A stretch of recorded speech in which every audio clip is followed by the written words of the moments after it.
Cameroon's Railway Corporation Camrai launches an express train link between Yaoundé and Douala with an inaugural trip that took off this morning from Besenge Douala to Elixono, Yaoundé. A major revolution is underway at the General Delegation of National Security as biometric passports will henceforth be issued in the country in just 48 hours. Families, friends, and state dignitaries pay glowing tribute to former Prime Minister Simon Achidi-Achu as the 87-year-old statesman begins his journey to eternity. Those are our lead stories. Hello and thanks for joining us. I am Ben Menopufong and this is the 7:30 News.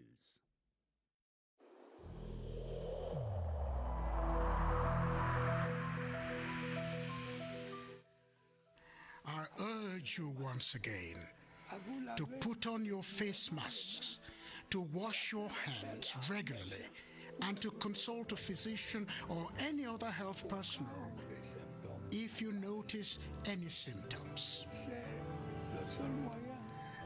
This is the only way to save lives and to curb the spread of the virus.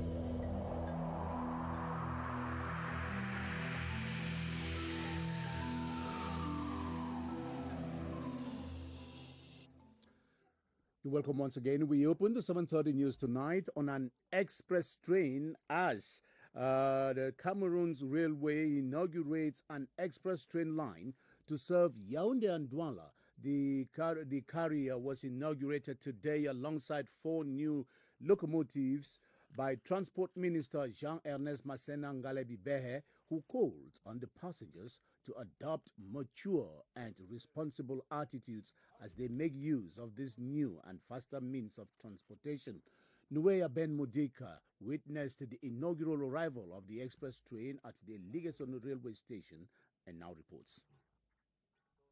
After the Ezeka incident of October 2016, this twin event comes to demonstrate the commitment of the government and Camrai management towards modernizing rail transport. You have 4 stops, one at Edea, one at Ezeka, one at Mesondo, Makak and Gumu. We wanted to have a solution to transport to the people living along the roadways. The express train will leave Douala every morning to Yaoundé and take back passengers in the evening. Its first-class lounges have comfortable seats, sockets for ICT gadgets, a bar restaurant, and a convivial space for the trip. The train's first-ever journey and the inauguration of 4 new locomotives are palpable pointers to government's plans to give rail transport in Cameroon a facelift. One of these locomotives will be dedicated to this train between Yaoundé and Douala, and the 3 other locomotives we will dedicate on the bed train between Yaoundé and Gaoundéré. You have a lot of projects like 25 passenger cars which are on the loop, and for renovation of the roadways between Douala and Yaoundé and between Belabo and Gaoundéré. With these innovations, the population and train passengers can more than ever before be reassured of a regular, sure, comfortable, and a secure traditional form of transportation. And the express train from Douala to Yaoundé and back to Douala is thus on the rails, much to the satisfaction of passengers who see it as a welcome relief after years of interruption. Scholar Maloke spoke to some of them, those passengers of that inaugural journey, who are all expressing the wish that the initiative lasts. As from 5:30 a.m., passengers could be seen rushing into the train station in Besenge and others struggling to get their tickets at the counters before checking into the train. 6 a.m., the train took off, driven by a new locomotive provided by government and painted in the national colors. In the different cars, the passengers were amazed and expressed satisfaction with the renovation carried out and the respect of time. I am happy with the relaunch of this train and with the respect of time. I can go to Yaoundé, solve my problems in the ministry, and come back to Douala and sleep at home. The train is good, it's good. I'm very happy to, 5 years after, again to make a journey with a train. The Sawa traditional rulers were not left out. I've traveled in very well, and the train was comfortable. After 4 hours 45 minutes with 5 stops of 2 minutes at intermediate stations, the express train from Douala arrived to Yaoundé without any hitches. And now on to this revolution at the General Delegation of National Security. The ordeal that Cameroonians were subjected to in the past to obtain a passport will soon be history. A simplified procedure that now makes it possible for that vital travel document to be obtained within 48 hours has been put in place. It replaces the old one that was not only long and winding but laden with corruption and other bureaucratic hurdles. The new biometric system went operational today, and our reporter Kilian Ndifan was amongst the privileged few who watched the start of that passport revolution. The National Center for the Production of Passports in Yaoundé on Thursday, July 1. Ibrahim, like many other applicants, had completed the online registration stage. I had my appointment at 10:45. When I came, they cross-checked all my documents. Everything was okay. And I went there. I filled all the formalities. And they took my fingerprint. I signed 2 times. And they have given me an appointment that I should come back to get my passport in 2 days' time. The new biometric and highly secured procedure has won the total confidence of applicants. It is wonderful. It is wonderful. I pray that it should go like this throughout. Wonderful. I've not spent up to 30 minutes here. I am truly elated. When the new procedure was announced, I did not believe, but today I trust it because I have done it myself. Official police sources say this operation has started in all branches in the country and in all Cameroonian diplomatic and consular services around the world. Cameroon has successfully negotiated a second Eurobond on international markets, securing 450 billion CFA francs out of the 1,481.1 billion obtained. The money will be used primarily to refund investors who took part in the 2015 Eurobond. Clarissa Rue-Takan reports on the unfolding of that deal. Unexpected and unprecedented for Cameroon, given the circumstances. More than 80% of the 2015 Eurobond is on the way of being serviced. There is therefore no additional debt burden for the state. COVID-19 was a major setback, but not for the 205 investors who took part in Cameroon's second Eurobond experience. The state has reached a record buyback rate, which is around 80% of the outstanding amount of the 2015 Eurobond. Cameroon successfully returned on international capital markets during this first semester of the year 2021, more specifically the Eurobonds market. The pitching paid off. Cameroon's credit worthiness was not questioned. Investors expressed their renewed confidence in the quality of Cameroon's signature, supported by the successful execution of a first IMF program, prospect of a new program with a fund, and the implementation of our 2020-2030 development strategy. The outcome unfolded weeks after the presidential ordinance upgrading the threshold for concessional and non-concessional loans, and that reviewing the 2021 state budget upward. The remains of former Prime Minister Simon Achidi-Achu, who died on May 4 this year in the United States of America, were coffined today at the mortuary of the Yaoundé Referral Hospital.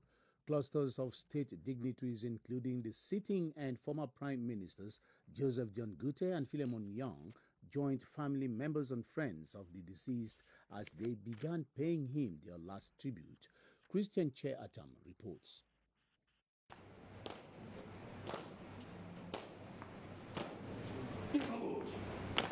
A triumphant entry for one who served his country with loyalty. The coffining of former Prime Minister Simon Achidi Acho was not just a simple family affair.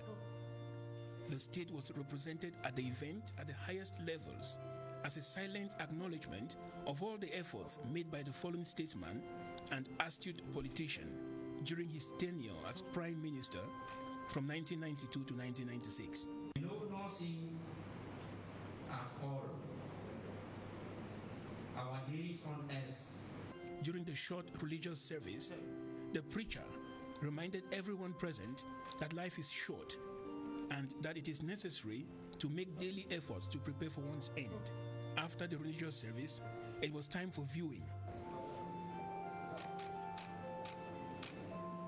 The family and friends told the story of a patriarch with a good heart. The corpse was taken to the residence of the departed PM in Yaoundé, pending burial Saturday in Santa, Northwest Region. And we give you a reading of this press release from the Cabinet of the Prime Minister's Office, and it reads, on the esteemed instructions of the Head of State, the Prime Minister, Head of Government, Chief Dr. Joseph John Gute, shall represent the President of the Republic at the official funeral ceremony instituted in honor of Honorable Simon Achidi Achu, former Prime Minister. The ceremony shall take place on Saturday, the 3rd of July 2021 in Santa, in the Northwest Region, and the release has been signed by the Director of Cabinet at the Prime Minister's Office, Balungeli Confiance Ebune. The second phase of the EU-sponsored Economic and Social Development Program of secondary cities in Cameroon overwhelmed by instability has gone in the offing. The program, that is run by the Special Council Support Fund for Mutual Assistance, FECAM, seeks to strengthen the reception capacity and resilience of the host councils by improving their living environment and creating economic opportunities for the local populations. Ebenezer Kanga reports on the earmarked towns and projects. Following the security crisis in some neighboring countries, as well as the northwest and southwest regions of Cameroon, some council areas of Cameroon have received a huge number of refugees and internally displaced persons who have fled for safety. The Economic and Social Development Program of secondary cities hit by factors of instability seeks to strengthen the reception capacity and resilience of the host councils by improving the living environment of the local populations. Phase 1 of the program is being executed since 2019 in 15 councils. Phase 2 that has been launched will be executed in 8 councils in the west and littoral regions. The second phase also is going to be a success. There is no reason for us to think that things are going to be different. I'm very happy to accompany the efforts of the Cameroonian government to make decentralization work. Launching phase 2 of the program, the Minister of Decentralization and Local Development called on the beneficiary councils to use it to transform the constraints they are facing into opportunities. And now on to our Thursday in the regions. We take you to the far north region of Cameroon, which is currently witnessing an alarming increase in the prices of cereals, especially millet, corn and rice. Residents say the situation is causing untold hardship as they have been compelled to cut down on their daily food intake. As Henry Tato Ekambi reports from CRTV Far North, the price hikes are being linked to the fact that the bulk of the cereals produced in the region is being shipped abroad to neighboring countries. Henry? The prices of cereals like millet, rice, corn and sorghum began rising in a snail-like manner, but in recent months they have taken a jump. Wholesalers who blame the price hikes on a number of reasons say the unpleasant situation caps their proceeds.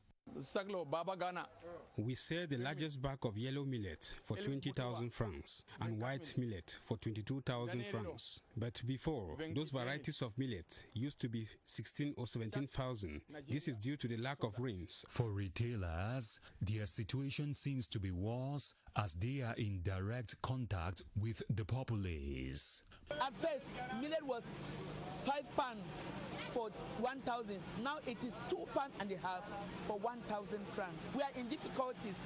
We sell most of that thing because we also eat them. Yet consumers believe it is their wallet that is feeling the deepest pain with the price surge. Price of corn has changed. Everything has become so expensive. At times we come to the market, we are just confused. Those my sister just delivered, I just went to buy the millet, but knowing that I will buy it 4 for 1,000, unfortunately I had it 3 also for 1,000. And their wish is to see a quick turnaround of the situation in their favor. In spite of last year's flood which hit parts of that part of the country when crops were barely sprouting, coupled with migratory birds which ravage cereals in farms in the Legon and Shari division, authorities in the region are investing lots of efforts to ensure that the region does not run dry of food. Sylvester Atemken reports on some of the measures currently being taken to boost the production of cereals and avert the risk of an imminent famine. The abundance of stock of variety of cereals produced in the far north region in the local markets guarantees food security in spite of adverse climatic conditions, especially with floods caused by torrential rains which destroyed extensive farms. The Ministry of Agriculture and Rural Development put at the disposal of the producer many farm inputs like improved seeds, farm input like fertilizer. Measures have been taken by the Ministry of Trade to check speculation, making the produce affordable for the average consumer. Making control at the level of our markets and even around our important towns. Meanwhile, given the gap between demand and availability of rice, the government has been multiplying efforts to step up domestic production through the Rice Expansion and Development Company based in Yagwa. We must have enough machines. The other challenge is the commercialization of rice. Scientific research has also enabled the introduction of high-yielding variety of cereals in the far north region with positive output. Thanks for watching the 7:30 news on the Cameroon Radio Television, the CRTV. We are beaming live from Yaoundé. Cameroonian lawmakers have recommended the use of Cameroon's cultural policy as a key instrument in national development and to speed up the creation of all artistic and cultural federations and associations. The MNAs made the recommendation at a special plenary sitting chaired by Senior Deputy Speaker Hilarion Etong. The discussions aimed at gauging how art and culture can contribute in the development of the country. Esther Kima has the details from the National Assembly. Cultural heritage is unimpeachably a source of identity and cohesion for communities, and with creativity primordial in fostering inclusive and pluralistic societies, the time to act is now. It comes at a time when government itself has advanced in its vision of art and culture. The sector, though marred by inadequate funding and the non-traceability of proceeds from cultural activities, is guided by legal instruments. These laws are important. They constitute the reference point and the milestone that allow us to differentiate the periods of analysis of the evolution of the activities of our subsector. The disorganization in copyright royalties and the absence of infrastructure for cultural and artistic expression are rife. It is important that copyright is being carried out to protect the creative arts industry. They should integrate them into government, create a budget, pay them salaries. Restructuring the national artistic movement and stepping up the ministry's budget to the 13 billion CFA francs it requires will likely guarantee the sustainability of Cameroon's culture. The Medical Imaging Center of the Maro Regional Hospital will go operational soon. This announcement was made by Public Health Minister, who is on a working visit in the Far North region, Manauda Malache, who promised to upgrade the hemodialysis center, also enjoined health workers in the region to go for the COVID-19 vaccine. From Marwa, Henry Tato Ekambi reports. The Medical Imaging Center of the Mara Regional Hospital has been long overdue, and the Minister of Public Health, who is quite aware of this urgent need of the populace, says the wait is now almost over. We have this equipment of images and the dialysis equipment. We are going to do our best to ameliorate this equipment. The boss of Public Health, who also got word that the personnel of the Mara Regional Hospital are fit dragging to take the COVID-19 vaccine, as just 13% of them have received it, he urged them to arm themselves with this barrier measure so as to be worthy bearers of the vaccine message. We are going to launch a campaign of vaccination, and the health personnel will play a key role.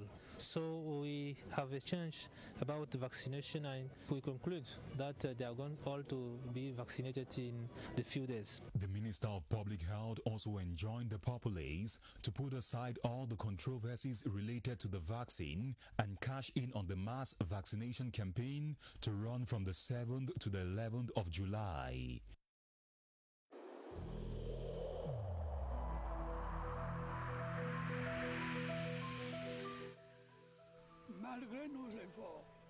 Despite our efforts, COVID-19 plunged many families into mourning and seriously hampered the functioning of our economy and society.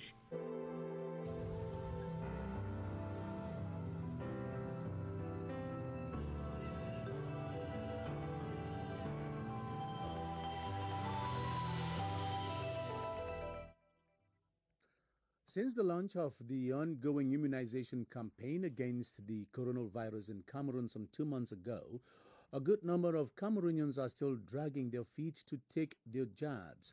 Gilbert Ongene engages his guest at the Public Health Emergency Operations Center, the Deputy Permanent Secretary of the National Immunization Program, Dr. Andreas Njo Ateke, on what strategies they are currently using to persuade feet-dragging Cameroonians to take the COVID-19 vaccines. Hello, Gilbert. Thanks for joining us. Hello, Ben Meno Pufong. Welcome to the Public Health Emergency Operations Center. Tonight we are talking about the management of non-adherence to vaccination against the COVID-19, and our guest is Dr. Andreas Njo. He's of the National Immunization Program of Cameroon.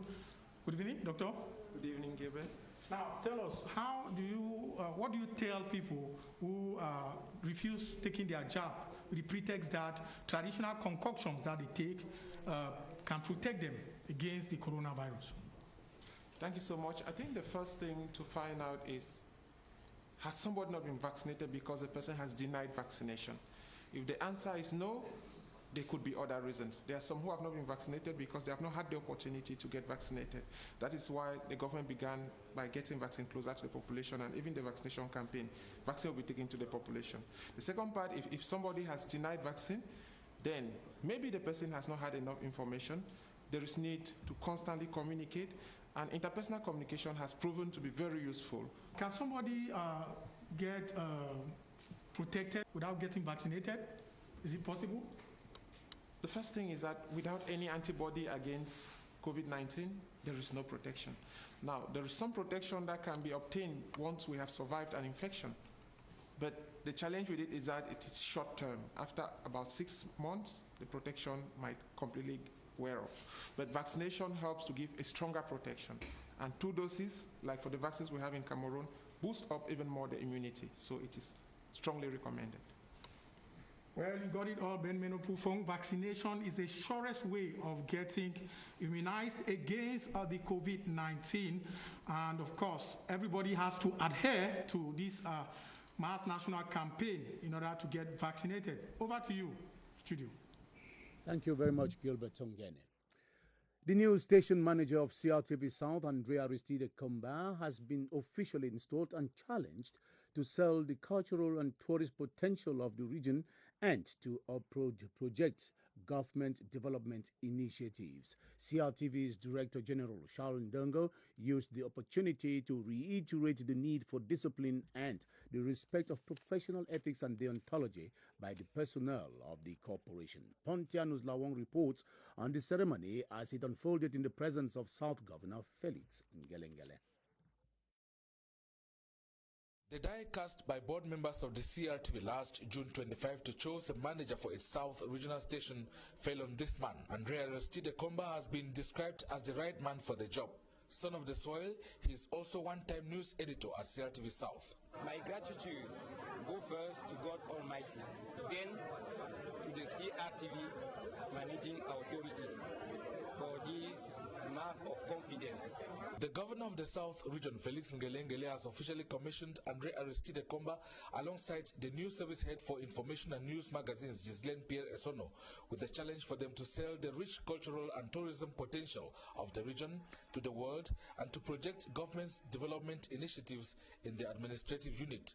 CRTV South region should work in close collaboration with the administration. In his installation speech, CRTV's Director General Sharon Ndongo saluted the hard work done by former station manager Beth Mbala and urged her successor Andre Aristide Komba to use the strategic position of the border region to showcase strides made towards sub-regional integration, to accompany the ongoing decentralization process, and above all to improve on the quantity and quality of productions, and so with strict respect to professional ethics and deontology. And we wish the new team well.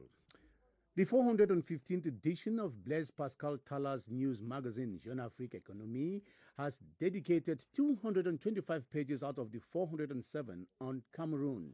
Areas projected include the relations between Cameroon and the Vatican, the controversial forest exploitation in the country, and the December 2020 regional elections as one of the country's materialization of its culture and diversity. Kilian Dandifon has a review of the sections of the magazine that focus on Cameroon. In the first 183 pages of the Continental News magazine, the special feature on Cameroon Vatican begins with the 6-day visit of His Eminence Cardinal Pietro Parolin, Secretary of State for the Holy See, who brought a message of solidarity from Pope Francis to President Paul Biya from January 28 to February 3, 2021. The emissary of the Holy See also had the opportunity to discuss the situation in Cameroon's crisis northwest and southwest regions, and his exhortation in a special holy service was a prayer for peace in Cameroon. The magazine notes that the first exchanges between Cameroon and the Vatican dates back to the 19th century. Contemporary examples abound with the visits of Pope John Paul II, Pope Benedict XVI, which both projected President Paul Biya as a committed and practicing Christian as well as a rigorous man. The First Lady, late Cardinal Toumé, outstanding bishops, also find space in the news magazine special edition. Jeune Afrique Économie number 415 dedicates 28 pages on Cameroon's diplomacy. In 4 pages, the news magazine talks about the exploitation of Cameroon's forest reserves, describing it as a controversy of the green gold. The board chair of Shana's Insurance SA, Maurice Matanga, has been appointed full administrator to represent French-speaking states and companies in West and Central Africa at the board of directors of the African reinsurance company Africa Re. He was elected to this prestigious position by 81% of the 65 shareholders during a general assembly of Africa Re that held through video conferencing. From Douala, Salie Benyanyoki reports.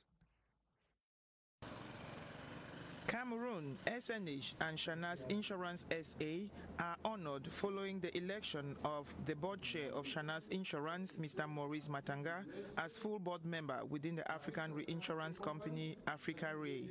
He will represent French-speaking states and companies in West and Central Africa, including Burundi and the Democratic Republic of Congo.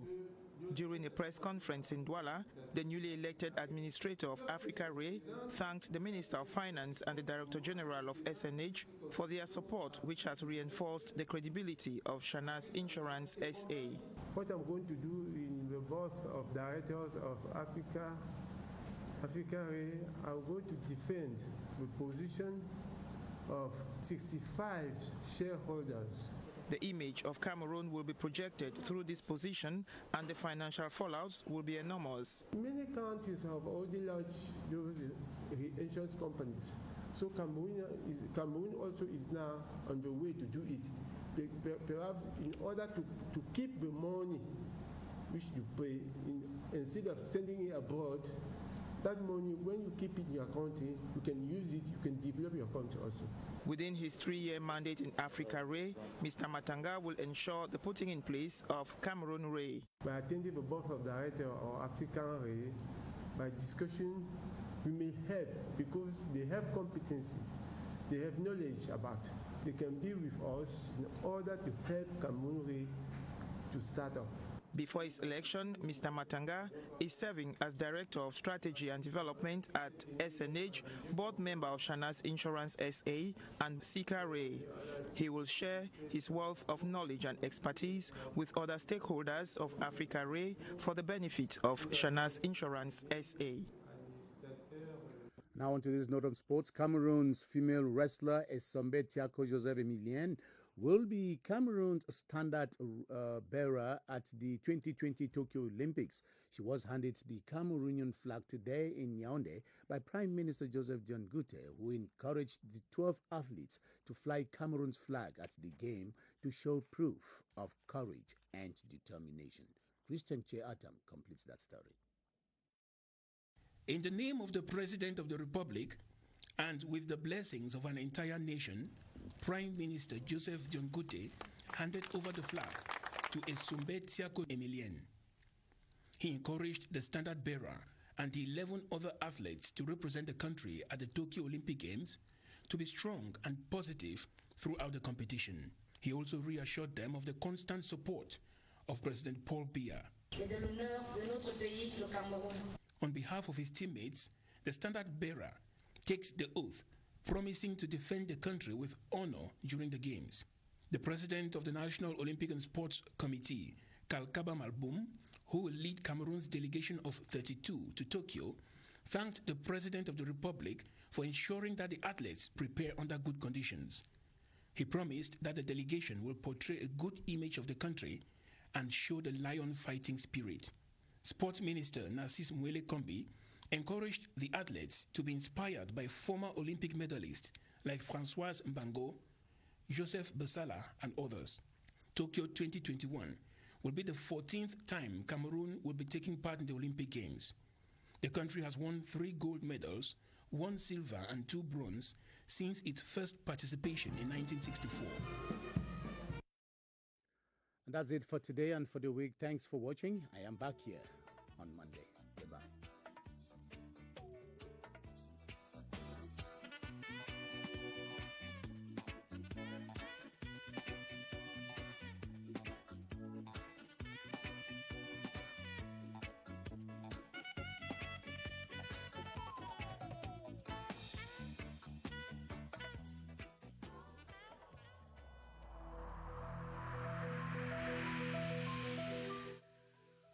I urge you once again to put on your face masks, to wash your hands regularly, and to consult a physician or any other health personnel if you notice any symptoms.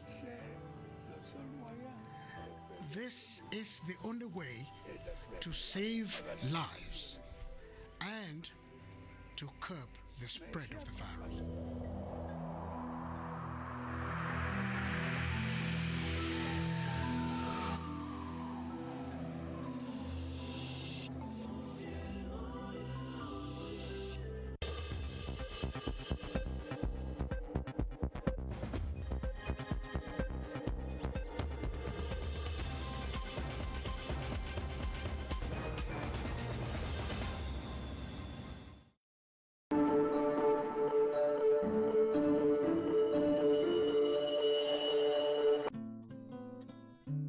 I run a small transport company.